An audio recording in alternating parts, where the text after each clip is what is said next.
Shannon, do you have a problem with those comments from LeBron? No, and I'm tired of people using that as an excuse. Oh, well, LeBron, he publicly wanted Anthony Davis. He publicly jettisoned his teammates.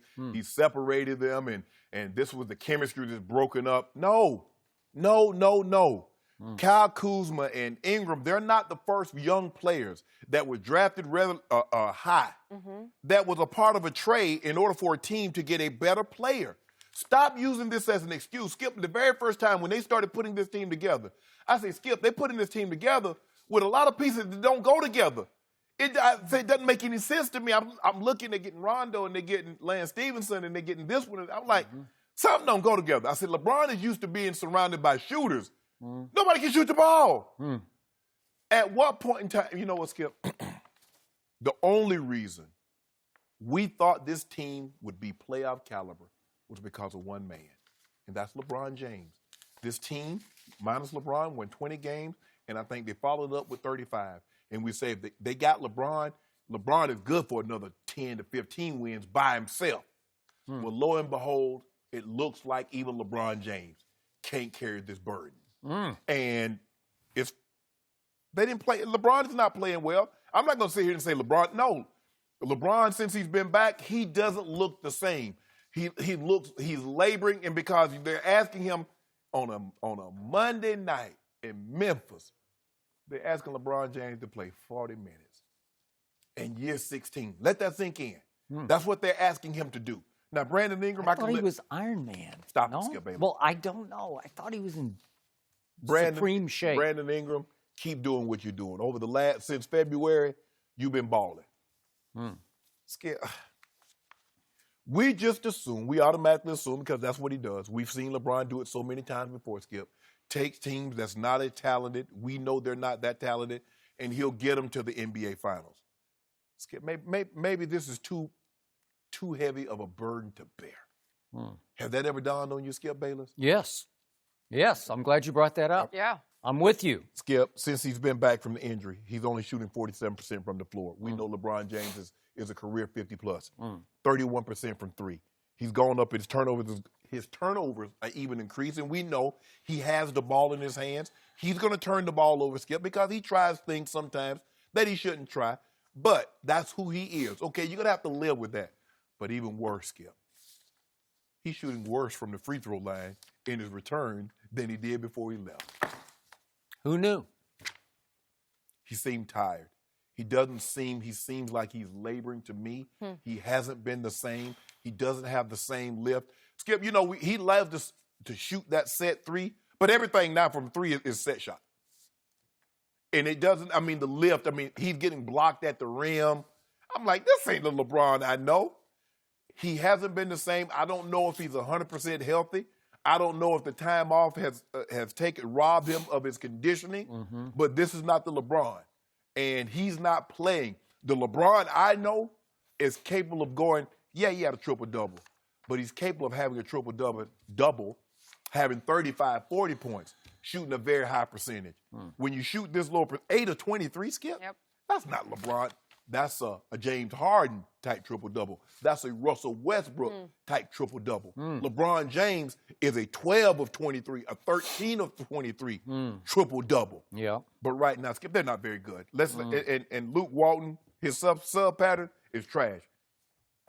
Tyson Chandler minus. The starters was all plus, but the subs, Rondo minus 10, Chandler minus 10, Caldwell Pope minus 10. Josh Hart played less than 6 minutes, minus 15. What's that about? Did he get doghoused? I don't know. I think he's hurt. I think he's out there on one leg. Maybe. But Skip, they got Valanciunas and cheerleading behind Joakim Noah out there looking like David Robinson and Tim Duncan. 34 and 25. Really? Well, how about Diallo in New Orleans the other night? He's beating his chest. Diallo? I'm like, come on. Rebounding. Minus 11 on the boards. That's ridiculous, Skip Bayless. What I'm supposed to do with that? And the bench was look at the 3 of 14, Skip. They had 7 points. The bench scored 7 points. What I'm supposed to do with that, Skip? And you keep telling me, oh, this guy went to he got a championship, Jenny. Oh, Tyson Chandler, he played in the championship. How long ago that been, Skip? That Tyson Chandler is not here anymore. Oh, Lance Stevenson played. I get, look.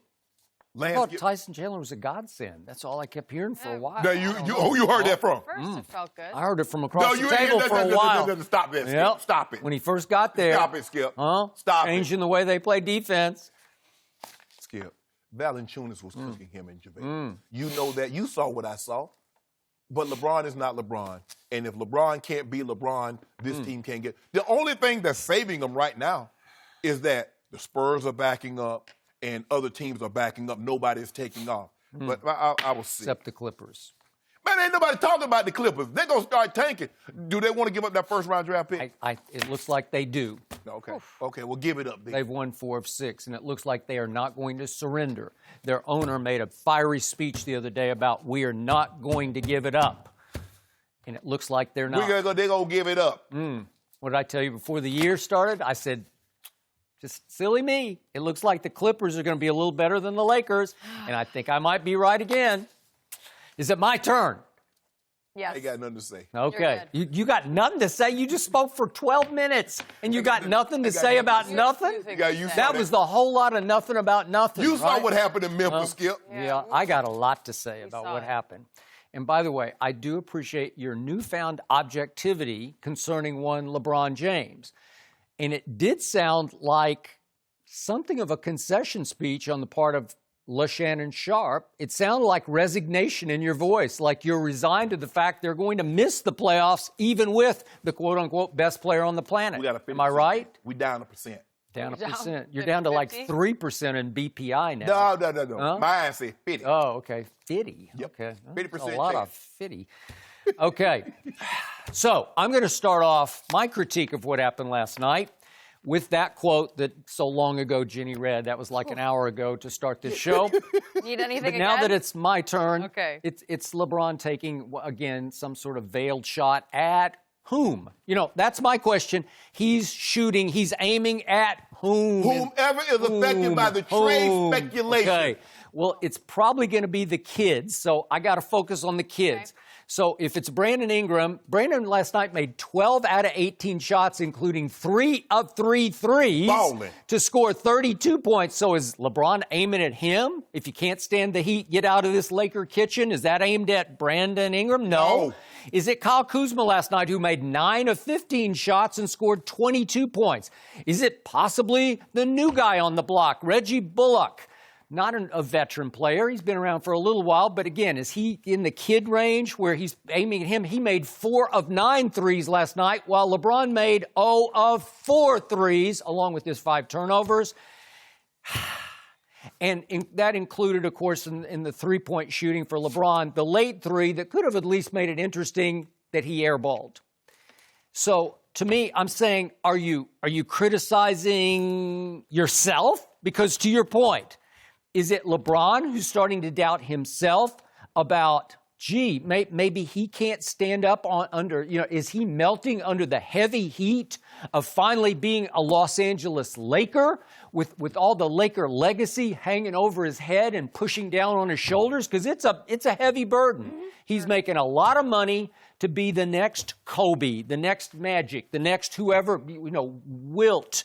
I'm sorry, Wilt or Kareem or whoever you want to throw in there. Shaq. Yeah, like all that. It's such heavy burden. Is LeBron starting to crumble under it? Skip, he understood that when you go to the Lakers. Or did he understand it? It's about one thing. Championship. Okay. They don't care how great you are. All right. So because I really thought, I can't even believe I'm talking about this because I've been saying for the last 2 weeks, going back to a month before we went on vacation, there is no way a LeBron James team is going to miss the playoffs. It's like unfathomable because even though I do criticize him, even though I am sometimes harshly objective, he's still the second best player in basketball. He's still LeBron James. He's still all-time great. And again, he's not an old man. He's still at the end of his prime to where I can't believe these words are coming out and going across this table. We are realistically discussing the Los Angeles Lakers of LeBron James missing the playoffs. And here's my biggest problem with last night. That might have been as pathetic and lifeless a defensive effort as I have ever seen from LeBron James. And I don't get it because he's better than that. Skip, he can't skip. He's playing 40 minutes. Okay, he's playing 20 minutes because the other 20 he watches on defense. Okay. He is the equivalent of an innocent bystander on defense. He just goes, he started doing it last year in Cleveland. He goes and stands under the basket and he just kind of looks around. And if his guy's on the perimeter, let him shoot. And if guys are driving down the lane, let them drive. And it hurts my heart to watch him because you know what his body language is saying on defense? It looks like he has given up on his team as opposed to his team giving up on him. Okay. It's like, I didn't get AD at the trade deadline, so I'm out. I'm waiting until next year. That's his body language last night.